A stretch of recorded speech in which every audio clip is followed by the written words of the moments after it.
ನಾನು ಜೋಸೆಫ್ ಲೋಬೋ ಶಂಕರ್ಪುರ ನನ್ನ ಯೂಟ್ಯೂಬ್ ಚಾನಲ್ಗೆ ಮಗದೊಮ್ಮೆ ಎಲ್ಲ ನನ್ನ ಮಿತ್ರರಿಗೆ ಸ್ವಾಗತ. ಹಣ್ಣುಗಳ ಲೋಕಕ್ಕೆ, ವಿಶೇಷ ಲೋಕಕ್ಕೆ ತಮಗೆ ಇವತ್ತು ಸ್ವಾಗತ. ಅದಕ್ಕಾಗಿ ಇವತ್ತು ನಾನು ಪರಿಚಯಿಸ್ತಾ ಇದ್ದೇನೆ ತಮಗೆ ಬೇರೆಪ್ಪಲ್, ಬುಗುರಿ ಅಥವಾ ಬೋರಾ ಅಂತಾರೆ. ಮೂರು ಭಾಷೆಯಲ್ಲಿ ಇದನ್ನು ಕರೀತಾರೆ. ವಿಶೇಷವಾಗಿ ಈ ಗಿಡವು ನಮ್ಮ ಭಾರತದಲ್ಲಿ ಬೆಳೀತದೆ. ಮಹಾರಾಷ್ಟ್ರದಲ್ಲಿ ಇದರ ಅಗ್ರಿಕಲ್ಚರ್ ಕೃಷಿಯನ್ನೇ ಮಾಡ್ತಾರೆ. ಅದು ಅಗ್ರಿಕಲ್ಚರ್ ಆಗಿ ಸೇಲಿಗೋಸ್ಕರನೂ ಬೆಳೆಸ್ತಾರೆ. ತುಂಬ ಡಿಮ್ಯಾಂಡೆಡ್ ಫ್ರೂಟ್ ಕೂಡ ಬೇರೆಪ್ಪಲ್ ಅನ್ನೋದು. ಬುಗರಿ ಈ ಹಣ್ಣು ಗ್ರಾಫ್ಟಿಂಗ್ ಗಿಡ ತಾವು ನೆಟ್ಟರೆ ಸಾಧಾರಣ ಒಂದು ವರ್ಷದೊಳಗಡೆ, ಅಂದರೆ 8 ತಿಂಗಳಿಂದ 1 ವರ್ಷದೊಳಗಡೆ ಫ್ಲವರಿಂಗ್ ಸ್ಟಾರ್ಟ್ ಆಗಿ ಹಣ್ಣು ಕೂಡ ಸಿಗ್ತದೆ. ಅತಿ ರುಚಿಕರವಾದ ಹಣ್ಣು. ಇದರಲ್ಲಿ 3 ವೆರೈಟೀಸ್ಗಳಿವೆ: ಜಂಬೋ, ಸ್ಮಾಲ್ ಮತ್ತು ಸೀಡ್ಲೆಸ್. ಈಗ ಸೀಡ್ಲೆಸ್ ಬಂದಿದೆ, ಬೀಜ ಇಲ್ಲದಂಥ ಹಣ್ಣು ಕೂಡ ಬಂದಿದೆ. ಇದರಲ್ಲಿ 3 ಗಿಡಗಳು ನಮ್ಮಲ್ಲಿ ಲಭ್ಯವಿವೆ. ಅದರಲ್ಲಿ ಹಣ್ಣು ಕೂಡ ಆಗಿದೆ.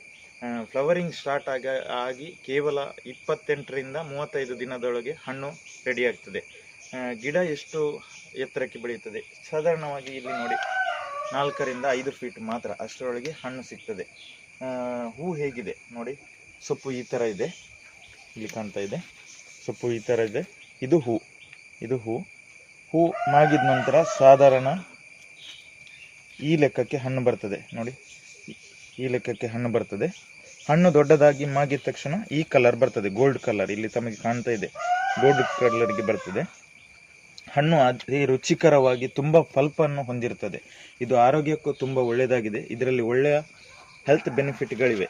ಇಲ್ಲಿ ತಮಗೆ ತೋರಿಸ್ತಾ ಇದ್ದೇನೆ ನಾನು ಹಣ್ಣು ಯಾವ ರೀತಿ ಇದೆ, ಒಳಗಡೆ ಎಷ್ಟು ಸ್ವೀಟ್ ಆಗಿದೆ ನೋಡಿ.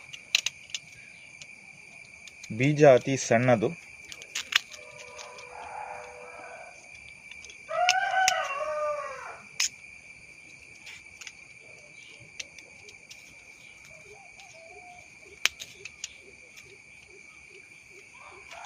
ಸೇಮ್ ಆ್ಯಪಲ್ ಥರ ಇದೆ. ಸಾಧಾರಣ ನೋಡುವುದಾದರೆ ಬಡವರ ಆ್ಯಪಲ್ ಅಂತಲೇ ಇದಕ್ಕೆ ಕರೀಬಹುದು ನೋಡಿ. ಈ ಥರ ಒಂದು ಸಣ್ಣ ಬೀಜ ಇದೆ ಮಧ್ಯದಲ್ಲಿ. ಇದು ಫುಲ್ ಪಲ್ಫು.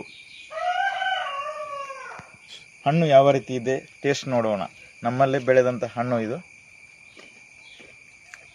ಸಿಮ್ಲಾ ಆ್ಯಪಲ್ಗಿಂತ ರುಚಿಯಾದ ಹಣ್ಣು. ದಯವಿಟ್ಟು ಈ ಗಿಡವನ್ನು ತಾವು ಬೆಳೆಸಿ.